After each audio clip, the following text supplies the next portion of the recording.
खूनी कुआं। सीमा गर्मियों की छुट्टियों में अपनी नानी के गांव आई थी। सीमा नानी के घर पहुंचने के बाद अपनी नानी के पैर छूती है और उनसे आशीर्वाद लेती है।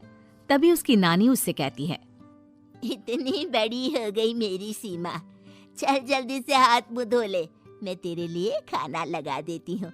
भूख लगी होगी ना? हाँ नानी, भूख तो लग रही है मुझे, आपके हाथ के बने हुए पीले दाल और चावल खाने की। कितना टाइम हो गया है मुझे आपके हाथ का बना हुआ दाल चावल खाए हुए। तू तो नौकरी में व्यस्त थी, तो तुझे कहाँ से टाइम मिलेगा अपनी नानी के लिए? और जब इतने टाइम बाद आई है तो ज्यादा टाइम के लिए रुक कर जाएगी तू। हाँ हाँ नानी, इस बार पूरे 2 महीने के लिए आई हूँ। सीमा की नानी अंदर जाकर उसके लिए खाना बनाने लगती है। सीमा कमरे में अकेली होती है, तभी उसे किसी औरत के रोने की आवाज सुनाई देती है। वो कभी खिड़की से बाहर झांकती है तो कभी दरवाजे से बाहर झांकती है। उसे समझ में नहीं आ रहा होता है कि आखिर रो कौन रहा है। तभी नानी खाना लेकर आ जाती है। वो अपनी नानी से कहती है, नानी, कोई औरत रो रही है क्या? मैं जब से यहाँ आई हूँ तब से मुझे यहाँ किसी औरत की रोने की आवाज आ रही है। हे भगवान, कहीं ये वही तो नहीं? बोलो ना नानी। अरे कोई नहीं रो रहा, ये तेरे मन का वहम है। और तू ना अब खाना खा ले, ज्यादा यहाँ वहाँ की बातों में ध्यान मत दिया कर। जल्दी से खाना खा और फिर मेरे साथ आ जा मेरे कमरे में, दोनों बैठकर खूब सारी बातें करेंगे। ऐसे ही अगले दिन सीमा अपनी नानी के साथ गांव के बाजार जा रही होती है। उसी रास्ते में फिर से किसी औरत के रोने की आवाज आती है। वो अपनी नानी से कहती है, अरे नानी, क्या सच में तुम्हें अभी भी किसी औरत की रोने की आवाज नहीं सुनाई दे रही? मुझे किसी औरत की बहुत बुरी तरीके से रोने और चीखने की आवाजें आ रही हैं। मैं बहुत परेशान हूँ नानी, आखिर ये कौन है? मुझे लगता है कि सीमा को शहर भेज देना चाहिए, यहाँ रहना उसके लिए ठीक नहीं। नानी बोलो ना, आप चुप क्यों हो जाती हो? सीमा, तू घर चल, मुझे तुझसे बहुत जरूरी बात करनी है।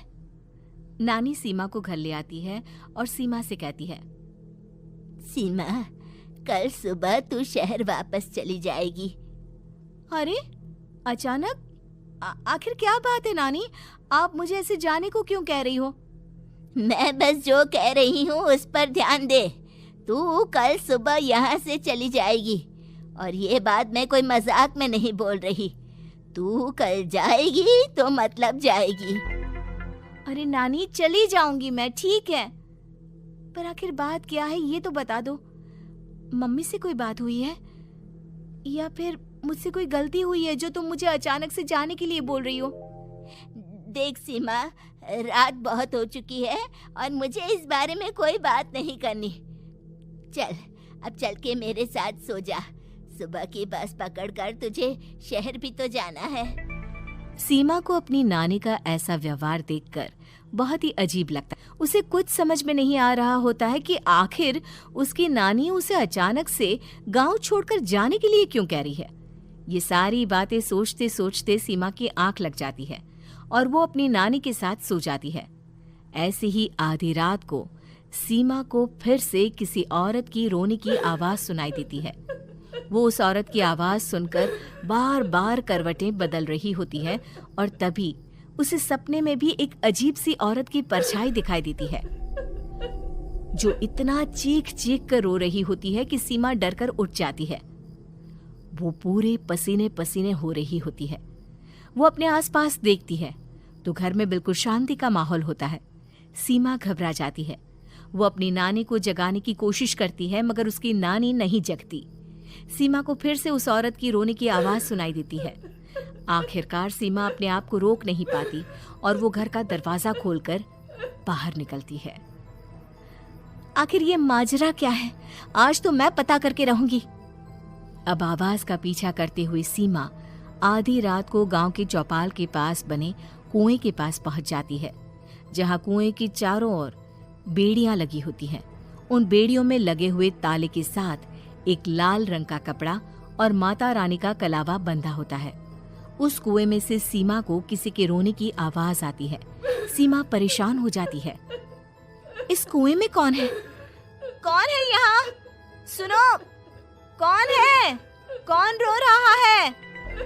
वो चिल्ला चिल्ला कर पूछती है और साथ ही लोगों को जगाने की कोशिश करती है, मगर किसी को भी उसकी आवाज सुनाई नहीं देती। अब सीमा खुद उस कुएं के पास की बेड़ियों और तालों को खोलने की कोशिश करती है और किसी तरह कुछ देर की मशक्कत के बाद सीमा उसको खोल भी देती है। और जैसे ही वो कुआं खोलकर उसके अंदर झांकती है, सीमा उस कुएं में गिर जाती है। इतने में उसकी नानी की नींद भी खुल जाती है और सीमा को पास ना देखकर नानी परेशान हो जाती है। नानी घबराकर पूरे घर में उसे ढूंढने की कोशिश करती है, जिसके बाद उसकी नानी और सभी लोग उस खूनी कुएं के पास जाते हैं और सीमा की नानी कुएं के पास खड़ी होती है। सभी गांव वालों और सीमा की नानी को सीमा के चिल्लाने की आवाज आती है। बचाओ, कोई मुझे बचाओ। मेरी